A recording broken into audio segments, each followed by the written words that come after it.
pumping down hole looks like Jello. And it carries the sand down, and theoretically it creates a very big crack, and then you pump the sand in there and it gives you permeability. And a really low permeability rock like the shales, these are measured in microdarcy perm, you need to put theoretically, physics tells you need to put a big crack and a lot of sand, because the amount of gas that's going to come out is going to be very small. So you want a big crack with sand in it to allow all that permeability to flow into. Conventionally, that's the way you take care of these tight things. And what we figured out, actually we really came up with the technology in East Texas, wasn't that you could actually frack with just water. Slick water is just water. Slick water, sand, things like that. No gelling agents at all. And just pump water and sand, and it would create enough fissures or little cracks with a little bit of sand in it that actually worked better than one big crack with a whole lot of sand. And that's really what revolutionized the whole thing. So you're not having to use gel in this. None at all. These particular fracks. Just so how do you hold up the sand to keep it from just clumping down at the rate that you pump it in? It actually sustains. And nobody would have ever convinced me 6 years ago or 7, longer than that, 10 years ago, that you could frack a horizontal well that's 3,000 foot long, pump 2 pounds of sand per gallon of fluid, and it not do exactly what you said, just drop out to the bottom. But you have it at such a rate that it's got enough velocity where water's got enough viscosity to actually move that sand. It doesn't do that, which is, again, totally beyond what frac mechanics, what we're talking in school. So, okay, so here they go. Now they're going to make a connection.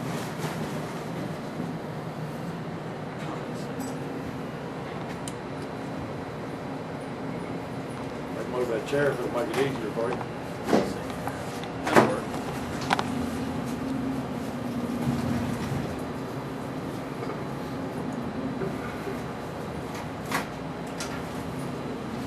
So you already up there? Oh, well, there he is.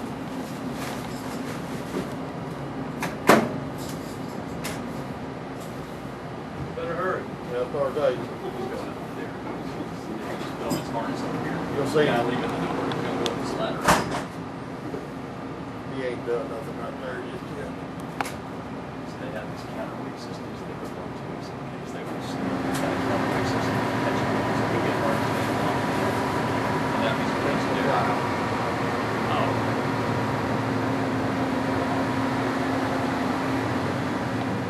He's a little bit heavier than the counterweight.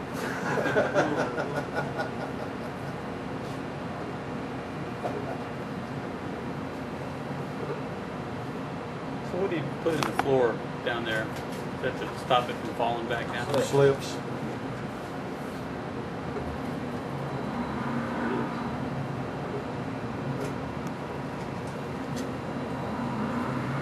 that these now will go up and grab the next one.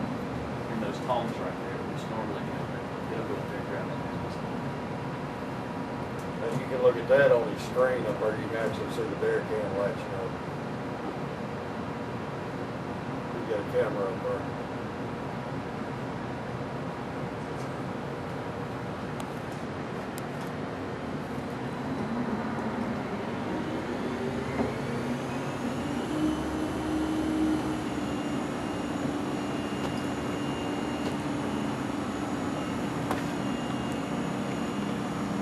Step around there. You go with this on those camera screens will work. See the top drive coming up there? Oh, I don't think the guy's up there yet, is he? no, he's up there. He's getting tied off. Take the wide angle up here so I can see a good one. It's the little finger and everything where the pipe's stacked in right there. So he'll latch in.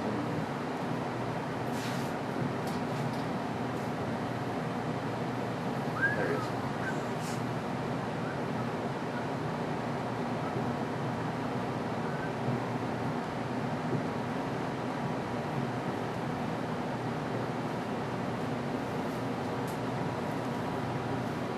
How much does one of those stands weigh? 1,600 pounds. He just slides it in there like it's nothing. Now they'll pick it up. If you watch down here, you'll see it picked up. See it's coming over here. So this guy's got it.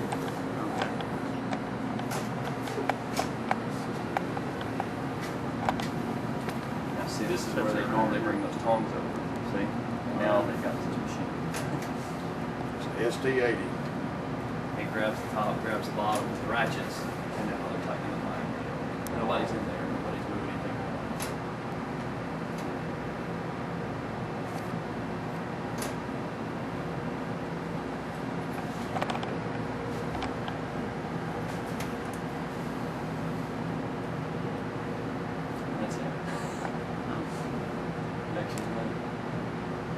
back in the day, we used to throw a chain to make that thing. He watches Black Gold.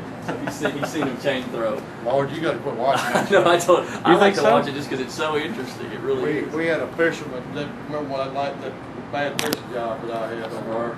A fisherman was on there, was actually on Black Gold. Oh, you're kidding. On Black. He said, you would be surprised how much they dramatized that, how the TV producers drummed all that up. But I guarantee you, first time ma'am talking to me like that, I'd be all over. It's different. It is. I wouldn't, nobody deserves to be talked to that way. Well, it's made for TV. That's made for TV. That's exactly what it is. They did, and I guess they still do. And the people throw chains. I mean, it's still it's still a way to do it.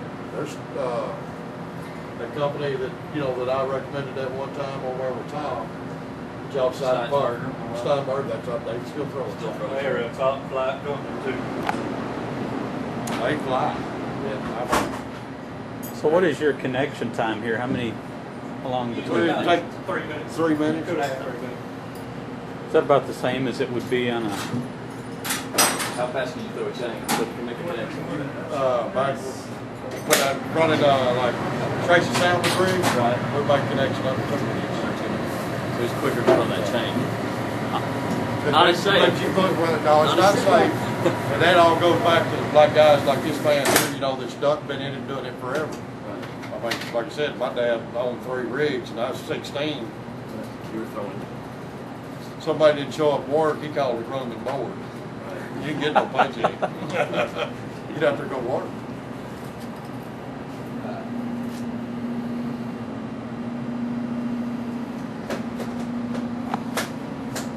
Down at Goodness.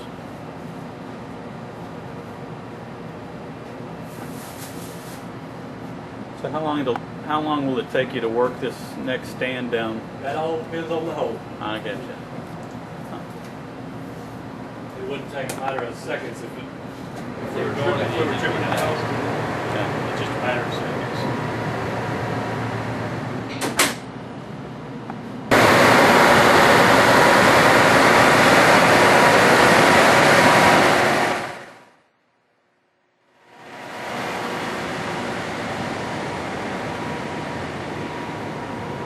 A lot of times too, you'll have where this rig can power all the trailers and everything. A lot of times the rig will have little generators set up to power everything else. With these rigs, you can actually power everything on location. Saves you some money. You don't have to have as many generators.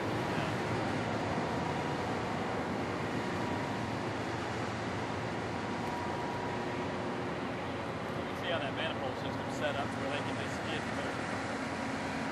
Yeah.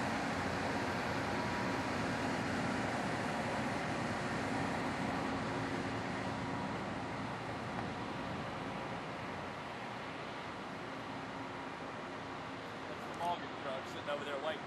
That truck over there. So it's got all the wire and everything in it, and the tools are on the back of that truck. So they're waiting for the hole to get clean and then they'll rig up. So they're just waiting